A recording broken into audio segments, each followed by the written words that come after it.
Well, I think this is the pose of the storyteller. Or perhaps I'm an imposter. Our story today is called Polymath Cities, Collisions Everywhere. It might be a story about polymaths, or it might be about cities, it might be about everywhere or nowhere or here, but I think our protagonist is called Collision. The subplot is everything that we've heard today. In 2007, I was in Delhi for a work project. Like many of you on similar visits, I spent several days with heightened senses, experiencing the extraordinary chaos, beauty, activity, and humanness of the city. And of course, whilst we might like to imagine that the world's cities are organised places, with working infrastructure and family life, we know in fact that there is a kind of sublimation or collision happening amongst the illusion of everything. Now, Susan Sontag describes being a polymath as to be interested in everything and nothing else. Cities are inherently polymath. Virtually everything happens in them, and everything has the potential to be interesting, or important, or life-changing, or for better or for worse.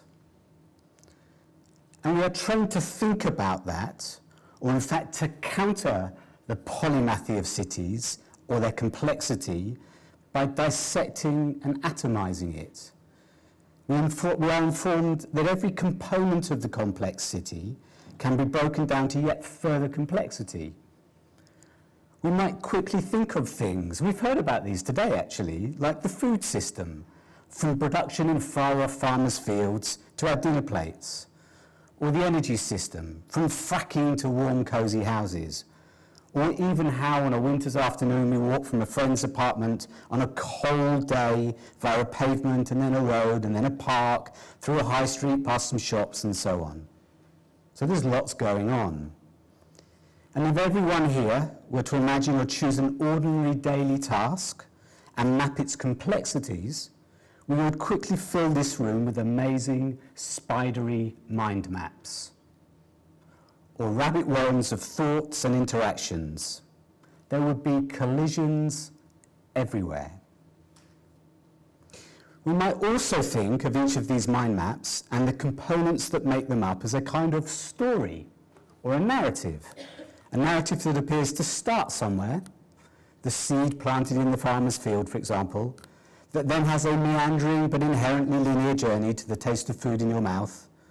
And we are taught that such stories have a beginning, middle, and end. Now that's interesting. I studied literature and still read every day, but I'm absolutely hopeless at recounting the narrative of anything I read. I studied Shakespeare's King Lear for my A-levels, and the exam question, and I've forgotten exactly what it was, but it will have gone something like, tell us about the way that the play reflects the complexities of humanness, etc., and the genius of his work, all of which, of course, is true. I knew that I would have to answer the question by describing in some way how it was part of the narrative, how the plot answered the question. But I found sitting in that exam it more difficult to remember the plot than I did to begin to address the challenge of the question. I think I'm describing a failure to you here. I know I was exhausted by the end of that exam. Now, back in Delhi, as we drove up to another busy junction and came to a halt, there was the usual press of faces against the vehicle, trying to sell us things or asking for money. And I remember a particular teenage boy who was ravaged by a skin condition. This registers with me as an image, like a photograph or a paused movie screen, and generates an inherent sense of heat and light, of immediacy and impact, of an energy that is quite heavy to hold. And it comes from a sense of my own position as a father. It's about capitalism and privilege. And it's about despair and hope, or health services and clean air, or modes of transport and peak oil.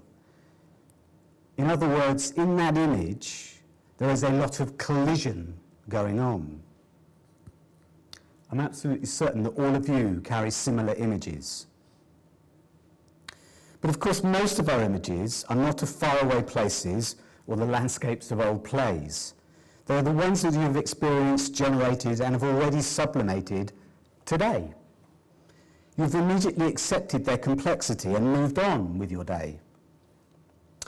So it seems to me that the difference between the narrative approach to complexity and the image approach is an important one. One teaches us to tease out the complexity and attenuate it, to disperse and dissect it, to make it more palatable. And we use lovely phrases like make it bite-sized, or say things like, you can't eat the whole elephant. And that seems like such irrefutable wisdom as we are overwhelmed by the abundance of everything. But it might also be that in dissecting the complexity, you also denude and dissipate the energy. You atomize it rather than harness the fission. It is this collision between all the components that creates the heat and light, the actual energy that can be harvested. This image-based approach is like a vortex, a kind of whirlwind, an enormous concentration and compression of ideas. This is a kind of positive collision I am talking about. Perhaps some of you may have seen Ai Weiwei's compressed ton of tea leaves, a compressed cube of tea leaves. How is it that that cube is able to tell all of the politics of tea in one compressed cube? If we imagine our polymath cities as buzzing with these collisions everywhere, and my particular way of seeing them as images, there are other ways, then we allow ourselves to be interested in everything and nothing else. I like the idea of collisions, not because they might cause harm, not at all that, in a car crash kind of way, but because they capture for me the way that traditional thinking has tried to design our cities, that is, to design out or engineer out collisions at every possible level, and to actually present collision to us as a failure, not as an opportunity. The Shibuya Junction in Tokyo is often used as an example of the busiest intersection in the world, with up to 3,000 people at a time trying to cross a multi-lane set of roads. All human life gathered in an endeavour of survival, of mundaneness crossing a road, or the interactions that surely encompass every form of wealth and love and sexual politics and joy and misery. That junction creates a collision of humanness that works really well. Every so often they turn every traffic light to red to allow everybody an opportunity to cross. But the evolution of cities around cars largely exhibits the complete opposite of this kind of collision-based approach. It is the ultimate atomization of everything. Cars themselves have anti-collision systems. We sit in them as isolation boxes. They remove us from the fresh air and the birds. And that all can sometimes seem so clever and sensible as they park us outside our house without meaning that we have to talk to our neighbours. But for me, there is no human better or worse happening as a result of all of that. There is just atomization and disassociation. Actually, it's a very obvious example that I'm using there. Forgive me for that. But it just might be a simple way of explaining how, if we stay locked in this anti-collision thinking, we actually denude ourselves of so many opportunities and possibilities. Now, in our story, and at this point, there are, of course, like all good stories, some characters shouting off stage left. And they're saying, but we've got complexity thinking and we've got systems thinking. These methods of working or of designing our cities as part of the way that our city planners and engineers try to address this, they're offered up as solutions. Or there's another really malevolent character out there, and the government loves this one, called evidence-based policy making. But we all know that it depends where you start the story that determines the information or the evidence that you collect. I've been in and around public policy making and leadership environments for actually over 20 years now, and I actually don't think much of complexity thinking or systems thinking has taken root. We continue to train specialists who of course know that their field of expertise relates and impacts on others. But this impartial or generalized collision somehow never achieves the real primacy that I think it requires. Now, it's not that we don't see glimpses of it in our story, around the interrelationship between homelessness and joblessness and education and the kind of generalized intersectionality of these things. Or indeed, there's a lovely thing around the unintended consequences of public policy. A good example of that is that when congestion charging gets introduced, you tend to find that cycling goes up. It's pretty obvious, really, isn't it? But fundamentally, the way that we organise and reward expertise, and the way that billion-pound budgets are departmentalised, and the way that sector experts cluster around their own kind, all generally continue to mitigate against some form of collision-based approach to city building. So, collision, polymath, jack of all trades remains the minor character in this story all the time. I think that one of the ways that these multiple experiences of the polymath world that synthesize and celebrate this kind of image-based approach to collision is actually done through the arts. And I'm sure that many of you, like me, and this is just a small example, have witnessed, and it does feel to me like you're witnessing it rather than watching it, this film Roma in the last few weeks. It's an extraordinary movie that pushes love and childhood and dog shit and politics and urban design, political revolution and the power of nature into a kind of non-story. But it leaves you elated. It's an amazing synthesis of a kind of wide vortex vision of experience. We might very briefly consider one of the 20th century's greatest images, Picasso's Guernica.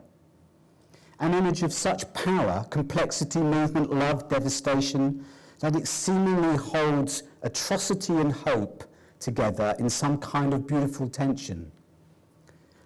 And actually people literally collide as images across that canvas.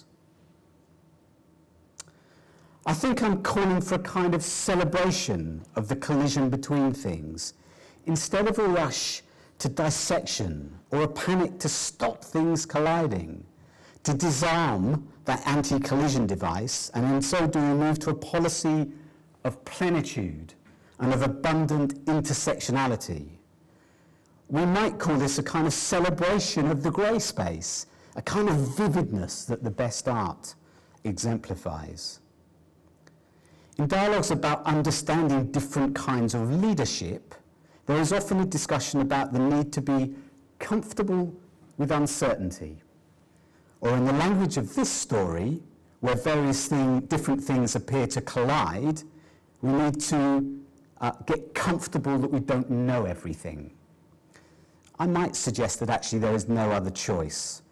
But our continued push towards empiricism, towards certainty, has become a kind of epidemic, a kind of disease or systemic madness. It risks making our cities and our lives bland, homogeneous and controlled. The push towards the smart city revolution actually has within it an inherent danger that the complexity I'm describing becomes ever more engineered, and we say goodbye to joy or love or confusion.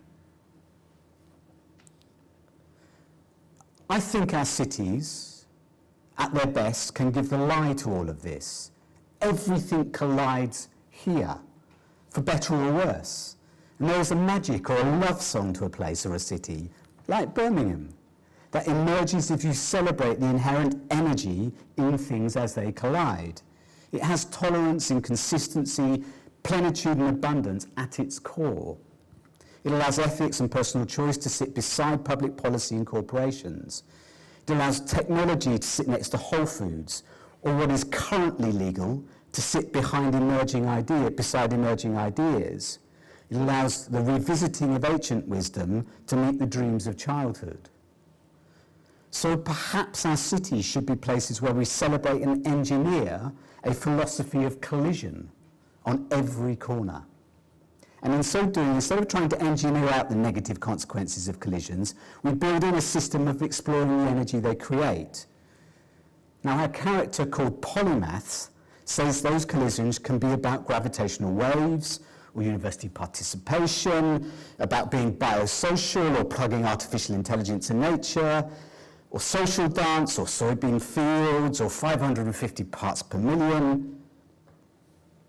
Hopefully you get the idea, for better or for worse. Thank you.